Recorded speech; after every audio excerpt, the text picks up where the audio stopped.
그때는 BC 약 740년, 주전 740년경이었습니다.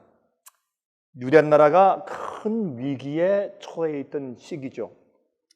위기라 하면 그 주위에 있는 강국들의 침략을 받을 가능성이 농후했기 때문에 그렇습니다. 여러분, 지금 대한민국이 예를 들어서 러시아나 중국의 침략을 받기 바로 일보 직전에 있다 하면 그 국가의 얼마나 비상 상태이겠으며 또한 국민들이 얼마나 불안에 떨고 있겠습니까?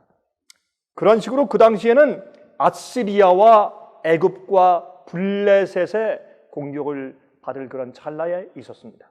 그 당시에 최대 강국은 아시리아였습니다. 아시리아는 그 유대 나라의 동북쪽에 위치하고 있었죠.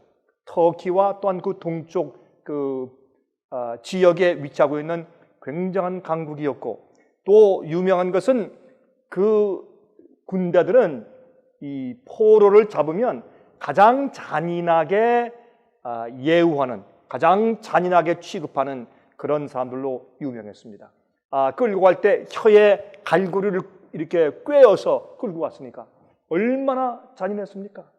그리고 또 애굽은 또 호신탐탐 이 유대 나라를 노리고 있었습니다. 애굽은 무엇으로 유명했느냐? 이런 점령한 지역을 다 불태우는 것이었습니다. 그런 나라로 유명했습니다. 또 블레셋은 그 당시에 말이죠, 사실은 그 유대 나라의 서남쪽에 위치하면서 우리 인류의 역사 가운데서 가장 처음으로 철병기, 철로 된 무기를 사용한 나라로서 이름 있는 나라였습니다.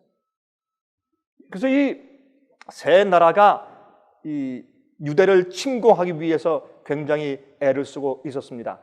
여러분, 특별히 그 아시리아의 왕인 티그랏 빌레셋 3세가, 티그랏 빌레셋 3세는 이 바벨론을 쳤고 또 인근 약소 국가를 다 쳤으며 점점 더 강성해져서 이제 유대를 치기 위해서, 남하하기 위해서 준비하고 있었습니다.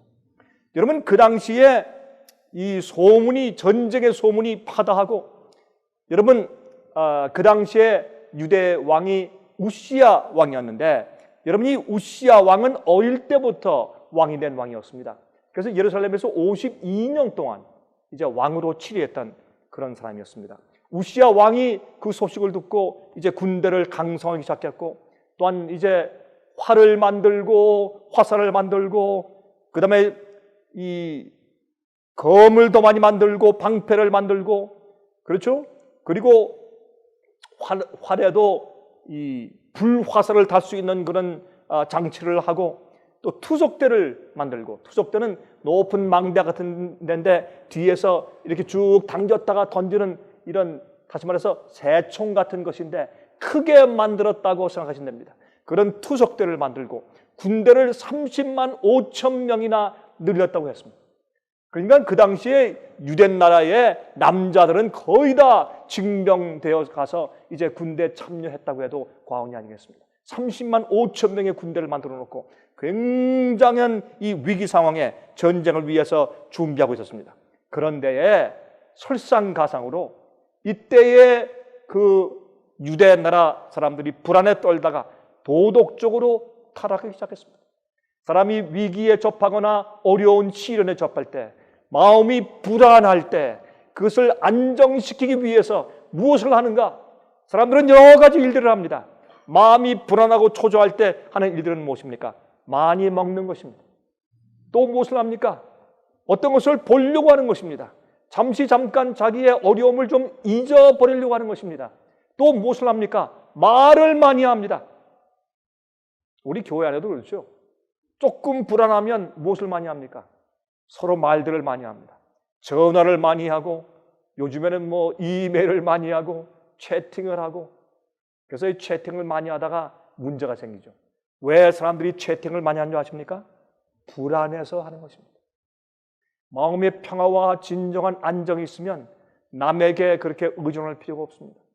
사람들이 왜 자꾸 다른 사람들에게서 자기 마음 가운데 평안과 안정과 어떤 희망을, 어떤 그런 힘을 얻으려고 애를 씁니까? 마음속에 진정한 하나님의 평안이 없기 때문에 그러한 것입니다. 물론 우리가 친구가 필요하고 이웃이 필요하고 교우가 필요하지만, 그러나 서로 영적으로 도와주는 것 말고 말들을 많이 하게 되는 것입니다. 여러분, 이러한 상태가 그 당시에 도덕이 땅에 떨어진 상태였죠. 그리고 불안을 감추기 위해 사람들이 무엇을 합니까? 악을 행합니다. 도박을 하고 운동 경기를 하고, 그렇죠? 이렇게 해서 또 나쁜 어떤 것들을 만들고 무도회에 가고 연극을 즐기고, 그 다음에 이 주위에 있는 사람들이 싸우고 도둑질하고, 이제 이런 도덕이 깊이 타락하는 그런 상태에 있게 되었습니다. 정말 유대 나라에 큰 위기가 왔습니다. 사실은 큰 나라가 쳐들어오기 전에 그 안에서부터 도덕적으로 붕괴하기 시작했어요. 여러분, 이럴 때 또 설상가상으로 우시야 왕이 병에 걸렸습니다. 문둥병에 걸렸습니다. 왜 그럴까요? 30만 5천 명의 군대를 만든 다음에 이 왕이 조금 교만하게 되었습니다. 그래서 이런 크고 작은 이런 전쟁들이 생길 때, 전쟁을 해도 좋습니까? 안 좋습니까? 해도 됩니까? 안 됩니까? 라는 것을 하나님께 묻기 위해서 성소에 들어갈 때 자기가 직접 들어가는 것입니다. 제사장들을 무시하고 자기가 직접 이 갑옷을 입고 들어갔습니다.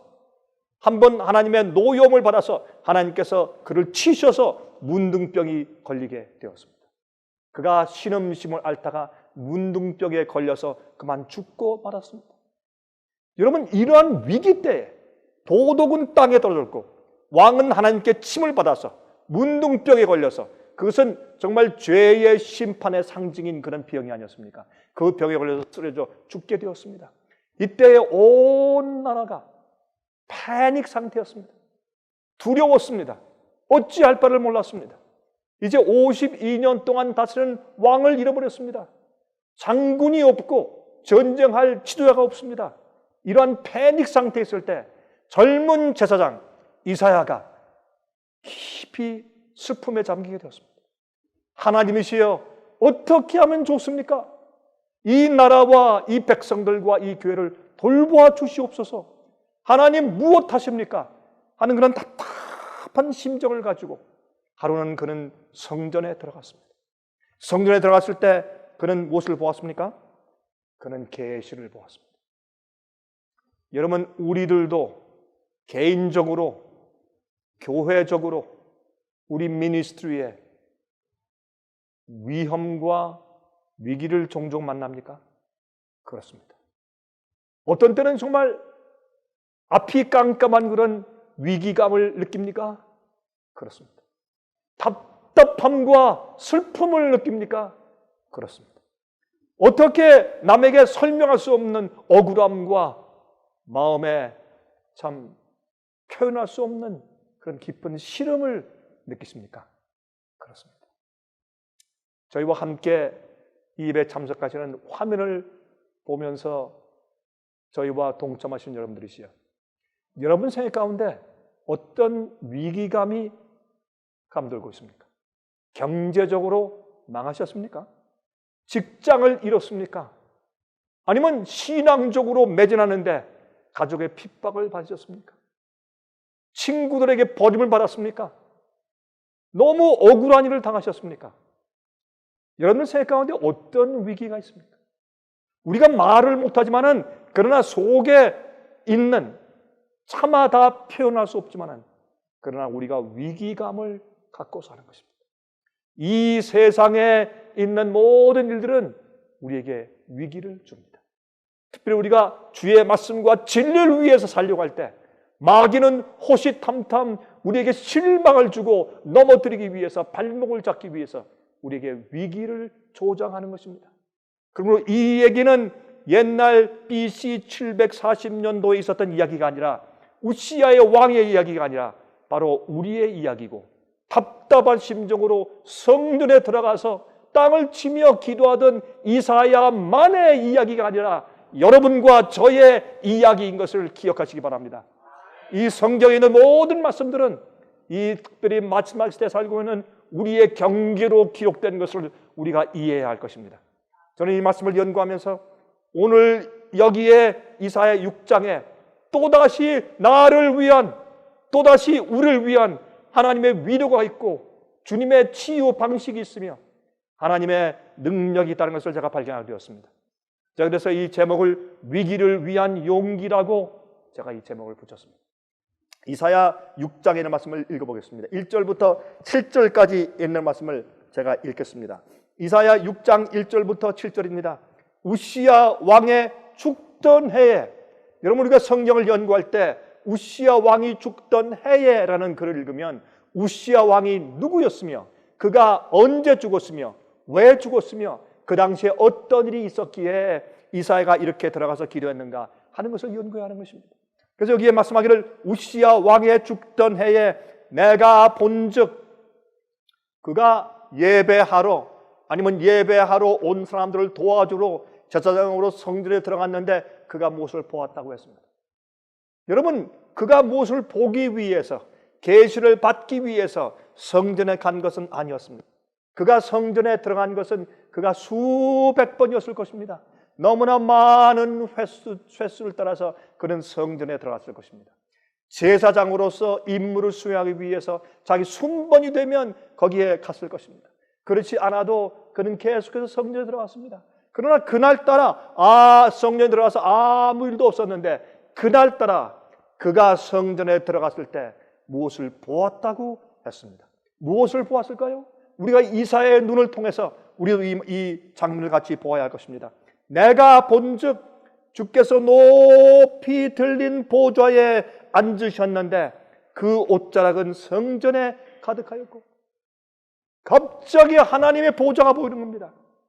그의 옷자락이, 흰 옷자락이 성전에 가득히 드리우고 광채가 찬란한 것입니다. 여러분, 그것은 하나님의 옷자락이라고 표현했지만 하나님의 몸에서 흘러나오는 영광의 광채였겠죠. 그 광채가 너무 옷처럼 온 성전에 드리워서 환하게 빛나기 때문에 그는 표현하기를 하나님의 옷자락이 성전에 가득했다, 그렇게 표현했습니다. 스랍들은 모셔 섰는데 각기 6날개가 있어 그들로는, 그 둘로는 그 얼굴을 가리었고 그 둘로는 그 발을 가리었고 그 둘로는 날며 서로 창화하여 가로되 거룩하다 거룩하다 거룩하다 만군의 여호와여 그 영광이 온 땅에 충만하도다 그랬습니다. 여러분 이 천사 가운데 그룹 천사가 있고 스랍 천사가 있죠. 그룹 천사들은 하나님의 보좌 자체입니다. 사실 그룹 천사는 성경에 보니까 4명이 존재한다고 기록되어 있습니다.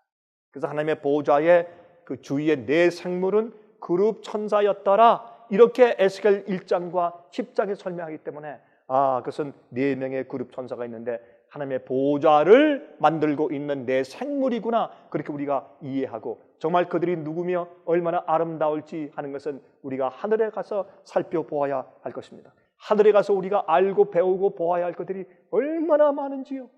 우리가 이것을 생각할수록 정말 우리는 이 세상에 살 사람들이 아니라 영원한 나라에 속해야 할 사람들인 것을 우리가 다시 느끼게 되는 것입니다. 여러분, 여기서 이 스랍 천사, 그룹 천사들은 하나님 보좌 주위에 있고 스랍 천사들은 이제 하나님 주위에서 찬양을 부리면서 주님의 말씀을 받고 일하는 천사들이죠. 우리에게 왔다 갔다 들락날락하는 천사들은 스랍 천사라고 우리가 부를 수 있지 않겠습니까? 그런데 이게 보니까 천사들의 날개가 6개예요. 4개가 아니라 두 개로는 얼굴을 가리고 둘로는 그 발을 가리고 둘로는 날면서 창화하고 노래하는데 거룩하다 거룩하다 거룩하다, 이렇게 성경은 그 모습을 그리고 있습니다. 그런데 왜 우리가 볼 때 천사가 날개가 2개인가? 그것은 뭐냐면 이 2 날개를 펼 때 나머지 4 날개는 그 2 날개 속 뒤에 겹쳐져 있는 것입니다. 그러나 실제 하나님 앞에서 찬송을 부를 때 그들은 거기에 겹쳐진 날개 가운데 2 날개를 펴서 얼굴 가리고 2 날개를 발을 가리고 2 날개를 가지고 날면서 찬송을 부르는 것입니다. 여러분, 그것을 우리가 이해할 수 없지만 그러나 우리가 하늘에 가서 그 오묘한 이치를 이해하게 될 것입니다. 천사들도, 그렇게 깨끗하고 거룩한 천사들도 하나님 앞에서는 감히 얼굴을 들지 못하며 그들의 발을 보이지 못하고 가리우고 찬송을 부르는 것입니다. 그러니 우리가 하나님께 대한 우리의 태도가 얼마나 경건하며 얼마나 존중하는 태도를 보여야 하겠습니까? 여러분, 그렇게 이제 하고 있는데 이같이 창화하는 자의 소리로 인하여 4절입니다. 문지방의 터가 요동하며, 여러분, 하나님의 영광의 소리가 아니라 천사들의 찬송하는 소리 때문에 그 성전의 문지방과 터가 흔들리고 지진이 생겨요. 요동하며 집에 연기가 충만한지라. 얼마나 그 광경이 찬란하면 그 큰 성전에 정말 하나님의 그 영광의 광채가 가득하고 천사들의 노래하는 그 노래소리로 성전의 기둥이 흔들리고, 그런 놀라운 계시를 그가 갑자기 보게 되는 것입니다. 이 젊은 이사야가 그것을 보면서 지금 감당할 수가 없습니다. 그는 깊은 실망 가운데 지금 놓여 있었습니다. 그는 절망 속에 있었습니다. 나라의 위태로움을 보았습니다.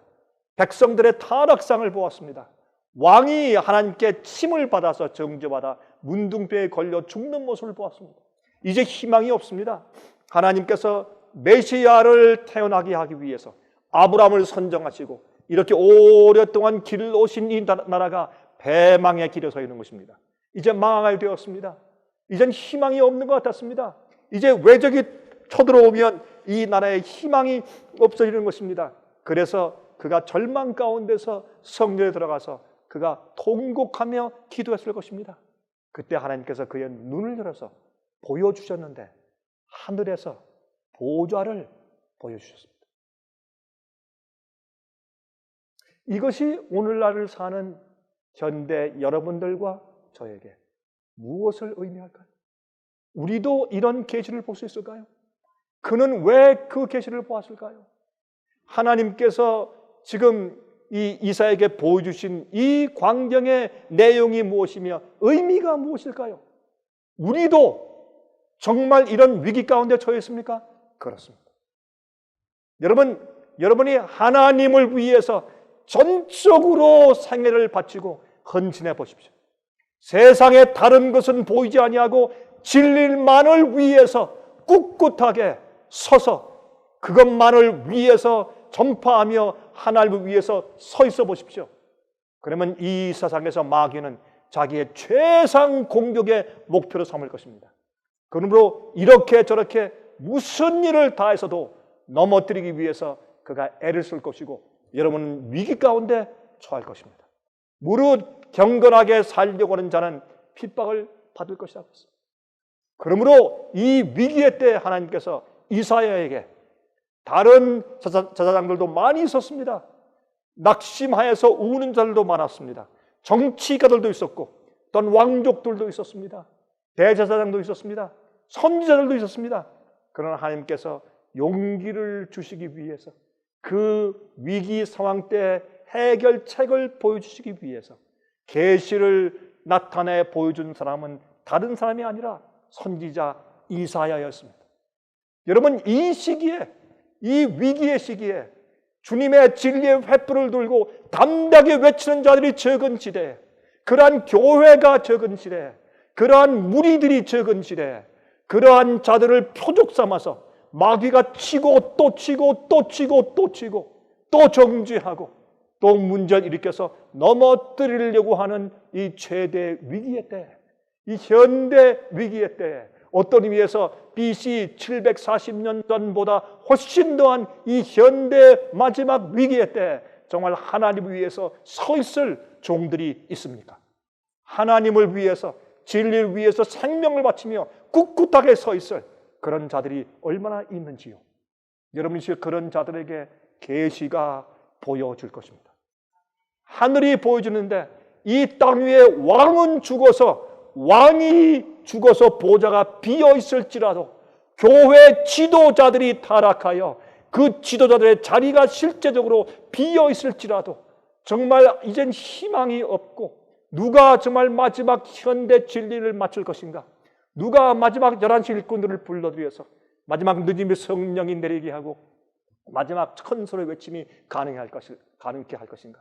마지막 짐승의 표환란과 일요일 시험령의 그런 위기가 지금 가문이 감도는 그런 위기 때에 살고 있으면서 알아차리는 사람들 숫자는 적고 그것을 위해서 탄식하며 우는 자들 숫자도 적으며 이를 위해서 자기의 생명을 바쳐 일할 자들의 숫자가 적을 시대에 계시를 보는 이사야 같은 현대 주의 종들이 또 어디 있겠습니까?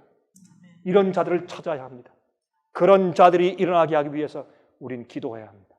주님께서 이런 백성을 가지고 계시고 그런 지도자들을 가지고 계시고 일으키실 것입니다. 그래서 주님은 사업을 마치실 것입니다.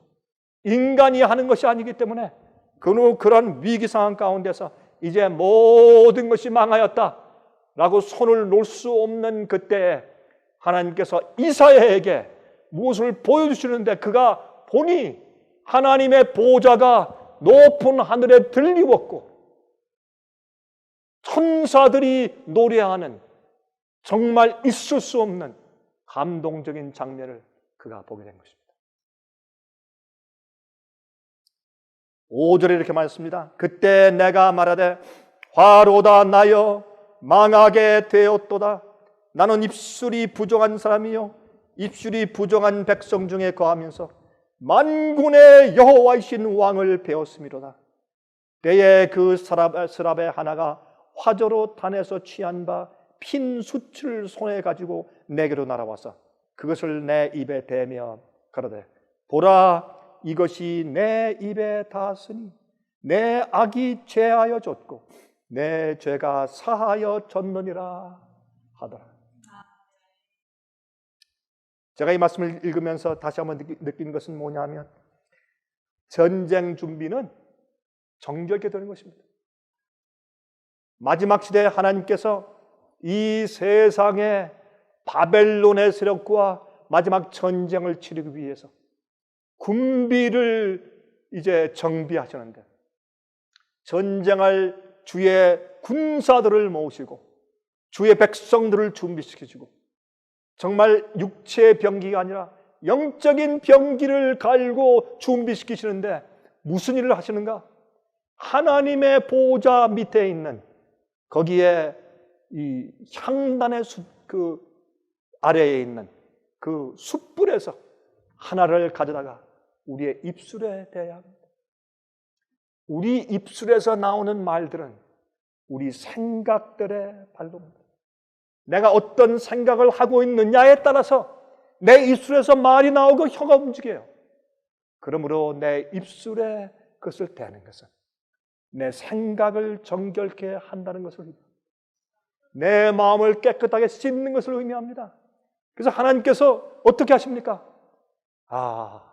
천사를 통해서 그렇게 기도하고 있는 낙심한 이사야에게 와서 그 입술에 숯불을 대는 것입니다. 여러분, 어떤 때, 어떻게 이사야가 할 때 그 일이 벌어졌습니까? 그가 고백할 때, 그가 무엇을 고백했어요?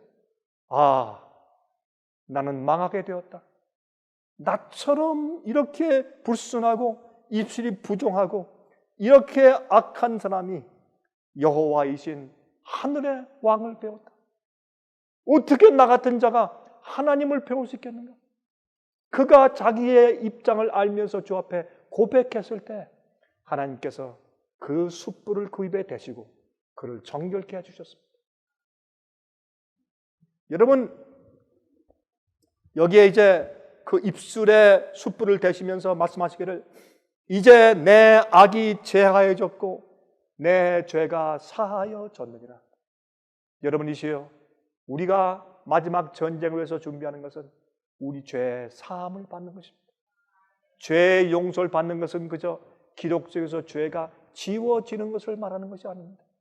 그것도 그 부분 가운데 하나지만 죄가 우리 마음속에서 지워져야 합니다. 우리 생각 속에서 지워져야 합니다. 하나님은 죄를 갚으시되 여러 대 갚으십니다. 주님께서 죄를 심판하실 때 마지막 시대에 죄의 원흉인 마귀와 거기 붙은 모든 악한 천사들과 거기 붙은 모든 악한 자들을 주님께서 심판하실 것입니다. 모든 책을 펴서 그들이 왜 멸망당하여 죽어야 할 것에 대해서 우주 앞에 증명하신 다음에 불로 태우실 것입니다. 그러나 주의 백성들을 주님께서 심판하실 때 그들을 정결케 하실 것입니다. 그들을 씻고 거룩하게 하시고 죄과를 제하실 겁니다. 깨끗하게 하실 겁니다. 그런 다음에 그들이 이제 순결한 깨끗한 자들로 이 세상 앞에 서게 하실 것입니다. 그들은 찬송을 부를 것입니다. 그들은 찬양대들입니다. 옷을 입고 나가서 활을 아니면 창을 아니면 칼을 휘두르는 것이 아니라 그들이 나가서 찬송을 부를 것입니다. 천천만만 천사들이 하나님 보좌 주위에서 6날개로 얼굴을 가리우고 발을 가리우는 그 겸손함 속에서도 그들은 하나님을 찬송했습니다. 정말 겸비한 자들, 나 같은 자가 어떻게 하나님을 배우는고 하는 그런 이사의 심정을 가진 자들, 자기의 심정을 아는 자들, 그래서 자기의 부족함을 고백하는 자들, 하나님께서 불쌍히 여기시고 자비하게 여기지 아니하시면 망할 수밖에 없는 죄인임을 고백하는 자들, 그런 자들에게 주님께서 정결케 하시면서 주님께서 큰 영광을 받을 겁니다. 그럼 주의 백성들이 나가서 앞으로 전쟁 마당에서 찬송을 부를 것입니다. 천천만마가 찬송을 부를 때 온 성전 안에 주의 영광이 가득 찬 것처럼 그들이 마지막에 찬송을 부를 때 온 세상은 하나님의 영광으로 가득할 것입니다. 여러분 요한계시록 18장을 보세요. 또 다른 천사가 내려오는데 그 천사가 내려올 때 어떻게 한다고요? 그의 영광으로 온 땅이 환하여지더라. 이것이 바로 네 번째 천사가 내려오는 광경 아닙니까? 여러분 그것은 뭐냐 하면 그들이 정결케 되고 용서받은 경험 때문에 정말 세상이 환해지는 경험입니다. 그들이 찬송을 부르는 것입니다. 그들은 하나님의 영광을 아는 자들이에요. 주님의 품성을 아는 자들이에요. 하나님의 영광을 전하는 사람들이에요. 그럴 때 이 세상에 있는 사람들이 무엇을 봅니까? 하나님의 진리를 듣습니다. 참된 영원한 복음을 듣습니다. 교회가 무엇이 잘못되었는지 들을 것입니다. 바벨론의 오류를 폭로할 것입니다. 잘못된 교리가 드러날 것입니다. 정말 진정한 의의 경험이 무엇인지 드러날 것입니다. 이렇게 함으로 그들의 찬양 소리 때문에 온 세상이 갑자기 환해지면서 그 속에 하나님이 드러날 것입니다. 그때에 하나님께서 세상 사업을 마치실 것입니다. 여러분, 우리는 성경의 모든 말씀들 가운데서 무엇을 볼 수 있는가? 그 모든 성경의 말씀들은 이 세상 마지막 시대에 와서 다 결론을 맺고 있는 것을 우리가 깨닫게 되는 것입니다. 여러분이시여, 이 세상엔 전쟁과 불화가 많습니다. 이 세상에는 사람들의 배도가 많고 원망과 핑계가 많습니다. 망할 것 같은 분위기와 큰 위기를 맞이하고 있습니다. 그러나 기억하십시오. 인간의 지도자들의 보좌가 비었을 때 하늘의 하나님의 보좌에 주께서 앉아 계신 것을 기억하시기 바랍니다. 우리 인간의 눈에는 답답해도 하나님의 영광이 우주의 중심부에는 가득한 것을 여러분께서 믿으셔야 하실 것입니다. 여러분, 이스라엘 백성들의 이 배도가 정말 충만했을 때, 위기에 직면했을 때 모세도 시내산에 올라가서 무엇을 보았습니까? 하나님의 보좌를 보았습니다. 70인 장로를 데리고 올라왔습니다. 하나님의 보좌가 펼쳐졌는데 그 밑에 청옥 같은 빛이 환하게 깔려 있었습니다. 그 모습을 보면서 모세는 40일 동안 하나님을 배웠다 그랬습니다. 여러분, 그 위기 때에 이스라엘 백성들이 모세를 불평하며 돌로 쳐 죽이려 할 때 그들을 데리고 애굽에서 나왔건만 그 사람들이 모세를 질시하며 원망하며 돌로 쳐 죽이려고 돌을 들었을 때, 그러한 위기의 때 그가 하나님 앞에 엎드렸습니다. 그러나 그는 시내산에 올라가서 계시를 보았는데 하나님의 보좌를 보았습니다. 이런 위기 때마다 주님께서 우리에게 보여주시는 계시는 무엇입니까? 우리 인간이 볼 때 지도자들이 없고 망할 것처럼 보일 때 하늘에 하나님이 계시다라는 것입니다. 이게 간단한 것 같지만 그렇지 않습니다. 이것을 이해하고 위기 때 갖는 용기를 얻는 자들이 마지막 시대 주님의 군사들입니다. 또 교회가 사탄의 계략과 역사에 타락하는 모습을 보고 짐승과 작은 뿔의 세력이 진리를 땅에 던지며 형통하고 교회를 파괴시키는 것을 계시 가운데 본 선지자 다니엘이 기가 막혀서 기절하였습니다. 그가 혼돈했다고 그랬습니다. 이것을 이해할 수 없었다고 했습니다. 여러분, 유대 나라는 반역하여서 바벨론이 쳐들어와서 황폐하게 되었고 백성들은 전부 다 끌려가서 포로가 되어 있습니다. 그런 상태 계시 가운데 그래도 미래의 교회는 희망이 있겠지. 웬걸이요, 미래에 대한 교회를 계시 가운데 보니까 기가 막혀요. 더한 것입니다. 그래서 다니엘은 너무나 실망한 나머지 기절하여 계시 가운데 쓰러지고 말았습니다. 그렇게 했을 때 그가 무엇을 보았습니까? 보좌를 보았습니다. 하늘의 보좌를 보았고 하나님을 보았습니다. 다니엘도 위기 가운데 계시를 보았는데 하늘에 하나님의 보좌를 보았다고 했습니다. 여러분, 하나님께서 정말 위기 가운데 처해 있던 선지자 에스겔에게도 그가 쓴 에스겔서 1장과 10장에 무슨 계시를 보여주셨습니까? 하늘에 높이 떠 있는 하나님의 보좌에 대한 계시를 보여주셨습니다. 여러분이시여, 제가 그런 이 위기감을 가끔 느낄 때가 있습니다. 하나님의 임재와 능력이 아니면 일할 수 없는 위기를 느낄 때가 종종 있습니다. 우리가 인간의 안목으로 보면 성공적이죠. 어떤 의미에서. 그렇죠? 여러 나라들의 지역들의 사업이 힘있게 진행됩니다. 그러나 아십니까? 우리의 눈은 온 세상을 이기는 일에 고착되어 있습니다.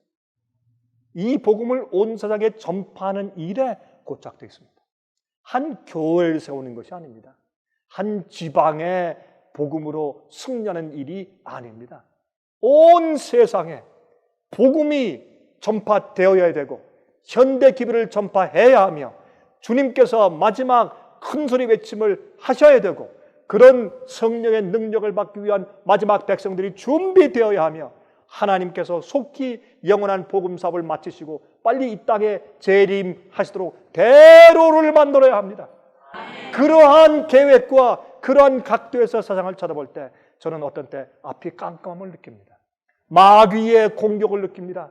이곳에서 저곳에서 적게 크게 역사하는 마귀의 계략과 공격을 느끼는 것입니다. 어떤 의미에서 여러분들이 보지 못하는 마귀의 공격들을 저는 보는 것입니다. 자, 그때마다 기도합니다. 하나님이시여, 제게도 계시가 필요합니다. 정말 제 마음 가운데 얼마나 자주 하나님의 계시가 필요한지 모릅니다. 여러분, 그럴 때 주님께서 자주 제게 말씀하시는 얘기는 무엇이냐면 나는 여호와인데 내가 성전 안에 있으니 온 천하는 그 앞에서 잠잠할지어다. 온 천하는 그 앞에서 잠잠할지어다. 하나님의 일이요, 주님의 역사요, 주님의 계획인 것입니다. 인간이 하는 일이 아닙니다. 그러므로 하나님께서 중심을 잡으시고 우주의 보좌 위에 당신 자리에 여전히 앉아 계세요. 그 주에 내 생물들과 그룹들과 스랍들이 날면서 창화하고 거룩하다, 거룩하다. 하나님께서는 한 번도 당신의 일을 거르신 적이 없습니다. 그 하나님의 계시가 있기에 저도 삽니다. 그 계시가 있기에 여러분들도 개인적으로, 교회적으로, 미니스트리에서 모든 일에 있어서 여러분도 매일매일 살게 되시기를 바랍니다. 이 세상이 낭망스러울 때, 이 세상의 지도자가 부재한 것처럼 보일 때 하나님이 살아계신 계시를 여러분 마음속에 보아야 할 것입니다. 여러분, 정말 갓 태어난 교회가 풍전등화처럼 로마의 핍박을 받고 있을 때, 그때 나이 많은 거의 100세 된 이 할아버지 사도 요한이 밤모섬에 유배되어 갔어요. 거기에서 채석장에서 일하면서 그가 얼마나 답답했겠습니까? 앞이 깜깜하고 이렇게 많은 순교자들을 통해서 세워놓은 교회가 이제 완전히 으스러져 없어져 버리는 것 같아요. 답답한 마귀의 공격 앞에서 그는 외롭게 하나님의 보호하심이 없는 것처럼 느껴지면서 이 노인 할아버지가 밤모섬에 유배되어 가 있을 때 그는 계시를 보았는데 하나님의 보좌를 보았어요. 하늘에 높이 들려있는 하나님의 보좌를 보았어요. 이것이 위기에 처해 있는 주의 백성들을 위한 하나님의 치유 방식입니다. 그것이 주님의 응답입니다. 주여 어떻게 해야 됩니까? 할 때 하나님은 우리에게 계시를 보여주신다 그 말입니다. 여러분, 로마로 끌려가던 바울이 에베소 교회 장로들을 만나서 다음과 같은 말을 했습니다. 사도행전 20장 22절부터 24절입니다. 보라, 이제 나는 심령의 매임을 받아 예루살렘으로 가는데 저기서 무슨 일을 만날는지 알지 못하노라. 오직 성령이 각 성에서 내게 증거하여 결박과 환난이 나를 기다린다 하시니 나의 달려갈 길과 주 예수께 받은 사명 곧 하나님의 은혜의 복음 증거하는 일을 마치려 하면은 나의 생명을 조금도 귀한 것으로 여기지 아니하노라 그랬습니다. 그가 용기를 가지며 이런 말을 할 수 있었던 이유가 무엇입니까? 그는 세 번째 하늘에 끌려 올라가서 하나님의 보좌를 보았습니다. 이 세상이 요동하고 별일이 다 생기고 위기가 생길 때도 조용히 하늘에 계셔서 모든 우주 만상을 치리하시는, 하나의 문제도 놓치지 아니하시는 하나님의 보좌를 그가 보았습니다. 그래서 사도 바울은 내가 할 일은 내가 다 한 다음에 모든 것을 하나님께 맡기는 이러한 놀라운 간증을 할 수가 있었습니다. 고린도 후서 4장을 보면 그는 이렇게 말을 했습니다. 고린도 후서 4장 18절만, 그 전에는 말씀들을 제가 많이 생략하겠습니다. 그리고 18절만 보겠습니다. 우리의 돌아보는 것은 보이는 것이 아니요 보이지 않는 것이니 보이는 것은 잠깐이요 보이지 않는 것은 영원함이라 그랬어요. 보이지 않는 것은 영원해. 이 눈에 보이는 것에 집중하는 것이 아니라 눈에 보이지 않는 것에 초점을 맞추어서 그것을 보았을 때 바울은 용기를 얻게 되었습니다. 그는 전도하기 위해서 촉이기 때문에 이곳에 가서 얻어맞고 갇히고 저곳에 가서 태장을 맞고 또 저곳에 가서 쫓김을 당하고 유리방황하고 그 다음에 또 끌려가다가 배가 파손되어서 정말 여러 수일을 그 바다 추운 물속에서 잠겨서 고생을 하고, 그렇게 하면서도 그가 용기를 가지고 그가 외롭게 어떤 때는 혼자만 있고 자기 친구들도 배반하여 가고. 여러분 디모데후서 끝에 읽어보세요. 대마도 세상을 사랑하여 누구도 갖고 다 가고 아무도 내 주위 없다. 그러므로 디모데야 빨리 와라. 내가 널 보고 싶다. 겨울이 되기 전에 와라. 이 감방에 좀 춥구나. 난 금방 풀릴 줄 알았는데 오래 있어야 될 것 같다. 디모데야 속히 와라.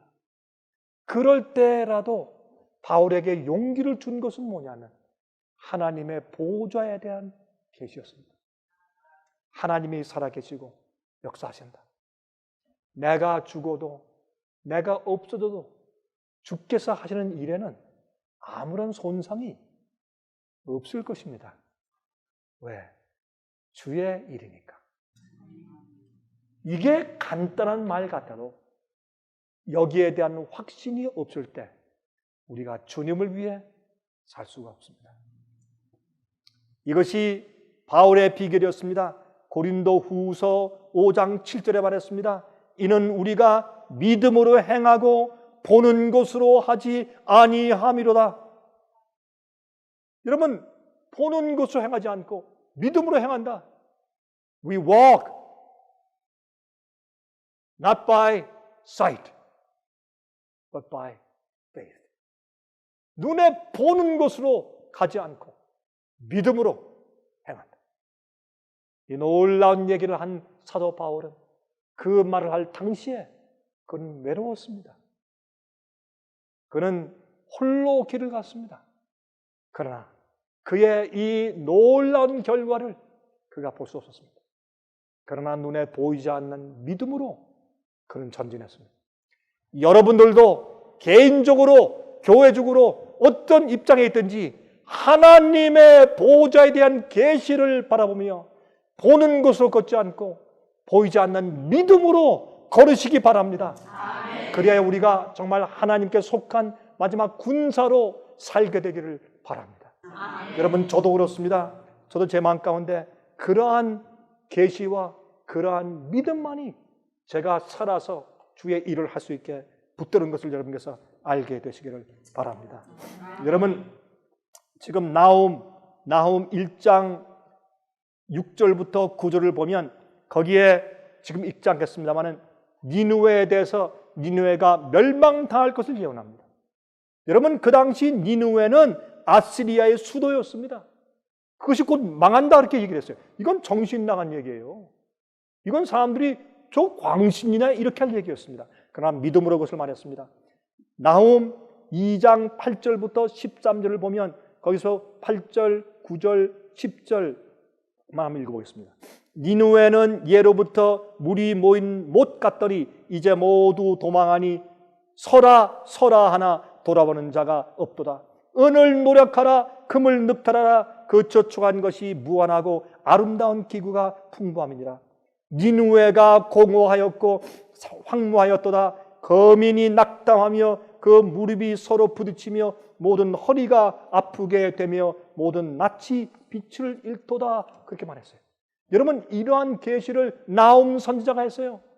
여러분, 이 계시는 그 당시에 이렇게 말하는 것은 정신 나간 사람이었습니다. 이건 광신주의 같은 그런 얘기였어요. 그러나 믿음으로 그는 아시리아가 망할 것을 예언했습니다. 그러므로 여러분, 이사야 6장을 계속해서 읽어보면 이런 말씀이 나와요. 하나님의 보호자의 계시를 본 이사야가 담대하게 이렇게 외쳤습니다. 이사야 6장 8절부터 있는 말씀에 이렇게 말씀했습니다. 내가 또 주의 목소리를 들은 적 이르시되 내가 누구를 보내며 누가 우리를 위하여 갈고 그때 내가 가로되 내가 여기 있나이다. 나를 보내소서. 여러분, 이게 무슨 뜻입니까? 그가 낙담 가운데 드디어 하나님의 보호자를 계시 가운데 보았습니다. 용기가 생겼습니다. 이제 어떤 일이 생기고 눈에 무엇이 보이더라도 하나님이 계시구나. 주님의 일은 하나님께서 하시는 것이구나 라는 확신을 가지고 일어섰을 때 하나님께서 드디어 이제 초청을 보내십니다. 누가 나를 위하여 이 백성들에게 갈고 그때 정말 용기 잃고 죽고 싶었던 이사야가 이 소리를 지릅니다. 주여, 내가 여기 있습니다. 나를 보내주십시오. 내가 여기 있습니다. 내가 가겠습니다. 그때 하나님께서 말씀하십니다.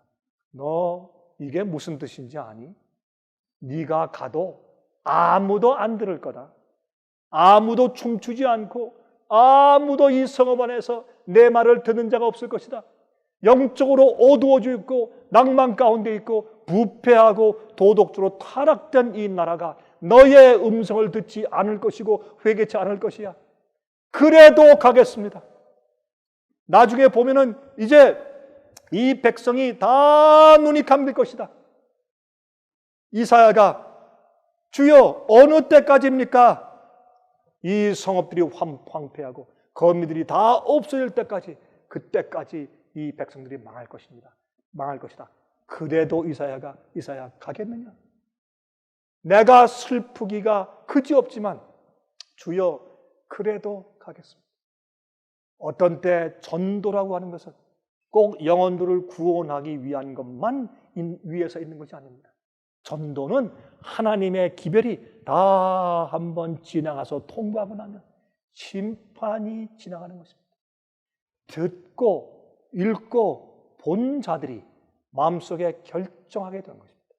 아무도 나는 몰랐습니다, 못 들었습니다, 난 그때 살아보지 못했습니다 라는 핑계가 없도록 온 세상이 한 시간 내에, 온 세상이 같은 시기에 살면서 한 번은 성령의 크신 역사를 지나게 될 것입니다.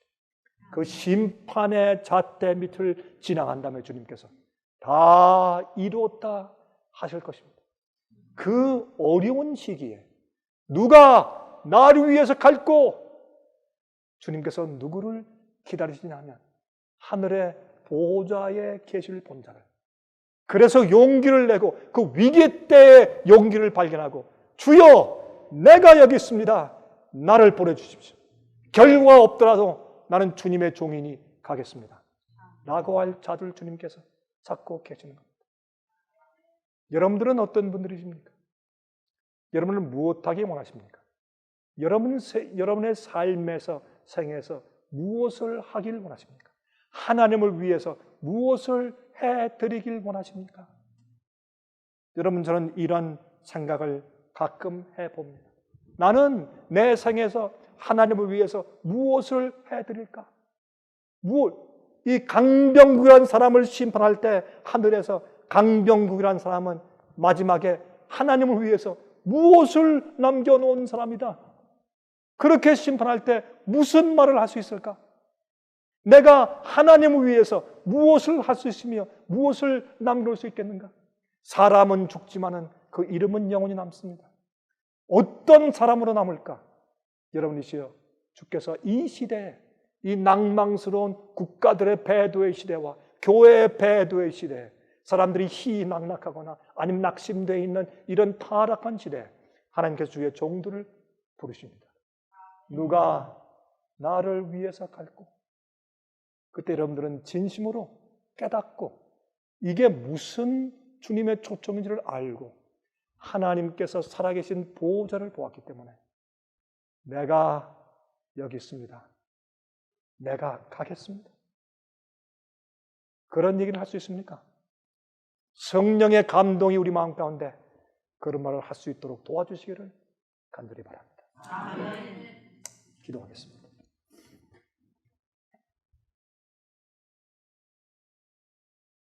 하늘에 계신 우리 아버지, 이사야 6장에 있는 말씀처럼 하늘 높은 곳에 들리워 보좌에 앉아 계시고 온 천하는 그 앞에서 잠잠해야 하며 이 세상에는 별하별 일들이 다 일어나지만 전쟁과 온역과 지진과 폭풍우와 또한 타락들과 무심함과 싸움들이 만연하여 과연 주의 사업과 역사가 이루어질 것인가 하는 그런 낭망이 창일하지만은 높은 하늘 보좌에 들리우셔서 이 알을 내려다 보시는 하나님의 임재하심을 감사합니다. 우리 눈을 열어서 늘 보게 하시고 하나님께서 역사하심을 알게 하여 주시옵소서. 그리고 우리의 연약함에 맡기지 아니하시고 하나님의 능력으로 이 일을 이루시는 것을 보게 하여 주시옵소서. 하나님이시여, 이제 이 세상이 정말 위기 때입니다. 우리가 맡은 사람들, 중국말 하는 사람들, 한국말 하는 사람들, 일본말 하는 사람들, 이러한 우리가 맡은 일에, 우리가 맡은 책임들을 감당할 수 있도록 주여 도와주시고, 우리는 외롭게 외치나 하나님께서 계획하시고 역사하심으로 그 일을 이루어 주시기를 간구합니다. 우리의 마음속에 자주자주 이사야 6장에 들리우신 하나님의 보호자의 계시를 주시옵소서. 살아계신 예수 그리스도의 귀하신 이름을 의지하여 간절하게 기도합니다.